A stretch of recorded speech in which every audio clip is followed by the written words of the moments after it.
Terence Fisher, the great Hammer director, he was always so charming and gentle. You would never guess, no doubt you know, that he was a director of horror films. And he just used to always appear to be very pleased with the results. He said, I trust you to do it.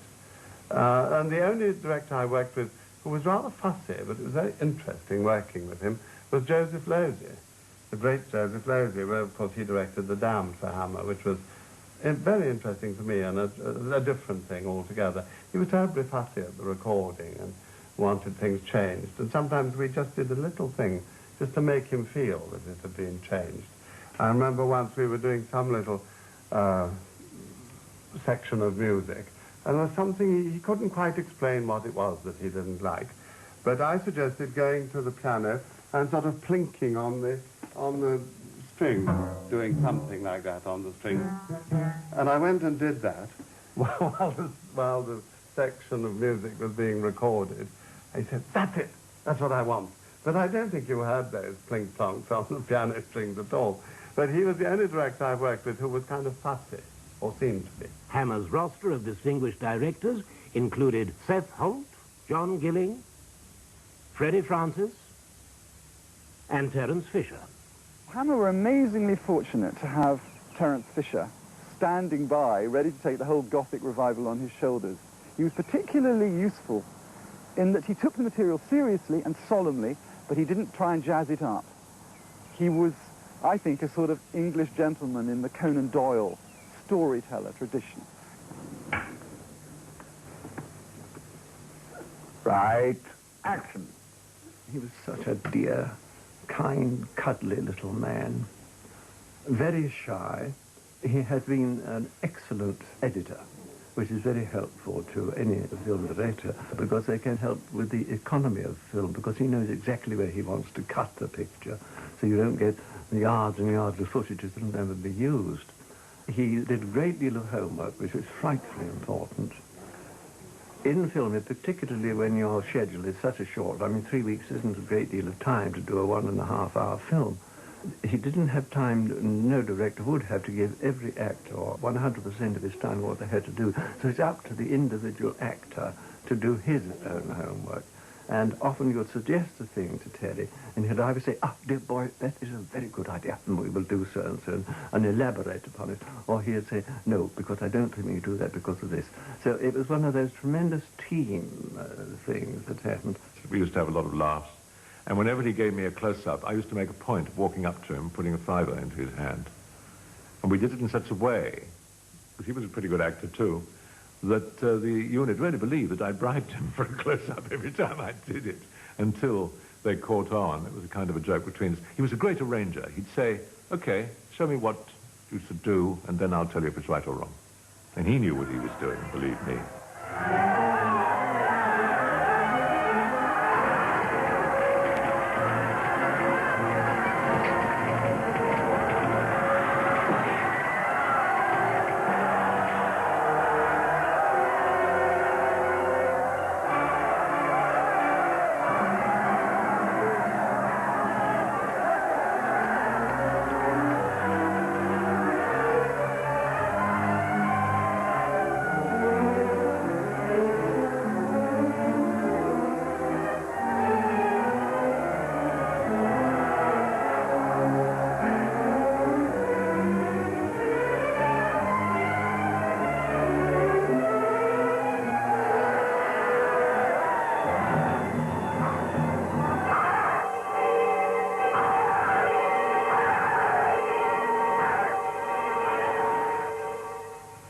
The headquarters of Hammer were located in Soho, in an office block, proudly named Hammer House.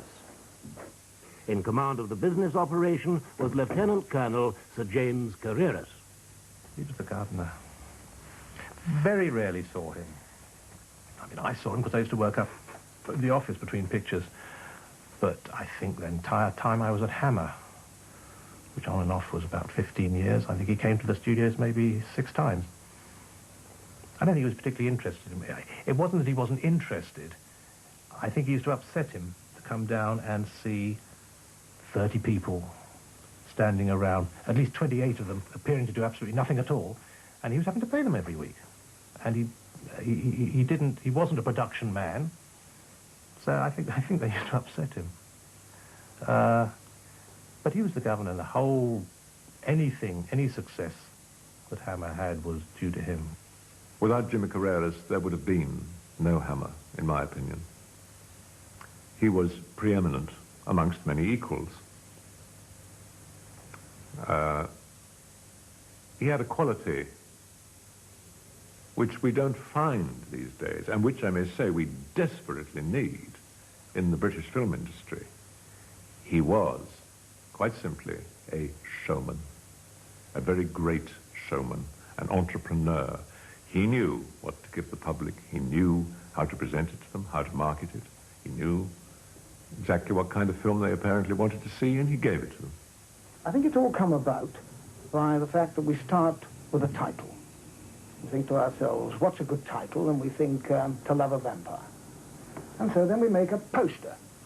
And with this poster, I go around and see these distributors and say to them, how would you like to have a picture called To Love a Vampire?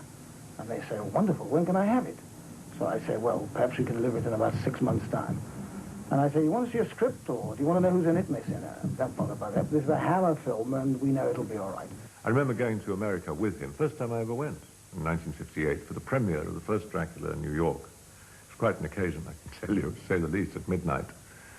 And I remember him saying that on my birthday, and they gave a party for me in the New York restaurant, and they produced an enormous cake, so I thought, well, I know how they expect me to cut this cake, so I went zoom, straight like that with a knife. And he said, whatever you want, gentlemen, just tell me. He said, if you want Strauss waltzes, we'll make them. How many heart transplants today? Heart? James, they're old-fashioned. We're on brains now. Are you? Yes. Jimmy Carreras was sitting next to me at the dinner table. And I said, Ian, you will have a job for me, now won't you? And he said, yeah, why don't you come and see me at 10 in the morning? So I said, yeah, right. He said, you better go to bed so you look halfway decent.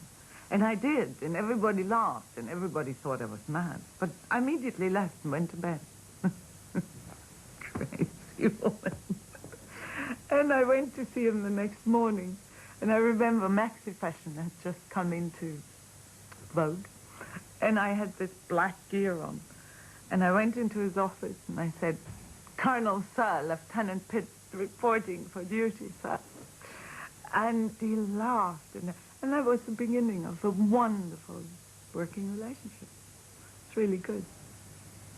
The first memory is it's very funny, actually, because I walked onto the set the first day of my shooting, and Peter Cushing was in the process of decapitating me. And I don't know, it made me swallow. It was quite funny when he stabbed her and pulled her up and slashed her head off and held this head up high, and I thought, oh, that's me. And I remember showing the photograph of it to my mother, and she laughed, and I thought, funny mother. As Carmilla, a bisexual vampire, Ingrid Pitt created a new lead character. The fangs kept falling out, and they kept falling into Kate O'Mara's cleavage, and the crew wanted to help retrieve them. Ingrid Pitt proved to be the most enduring of Hammer's discoveries, as they eagerly promoted female stars with the box office trend towards more sex and nudity. Others came and went, such as the Collinson twins from Malta, former Miss Norway, Julie Edge, and Danish Jutta Stensgaard. She was asked about her hopes after playing a vampire. I think to become known as an extremely good actress, and I hope to get an Oscar sometime. Despite her Scandinavian looks, Veronica Carlson hailed from closer to home, York, in fact. What a lovely piece of export. It was export that won Hammer the Queen's Award for Industry in 1968. 3 years later, with Anthony Hines and Sir James in retirement, the company was taken over by Michael Carreras. Inside Michael was another kind of producer trying to get out, and I think Michael had a lot more ambition for Hammer produce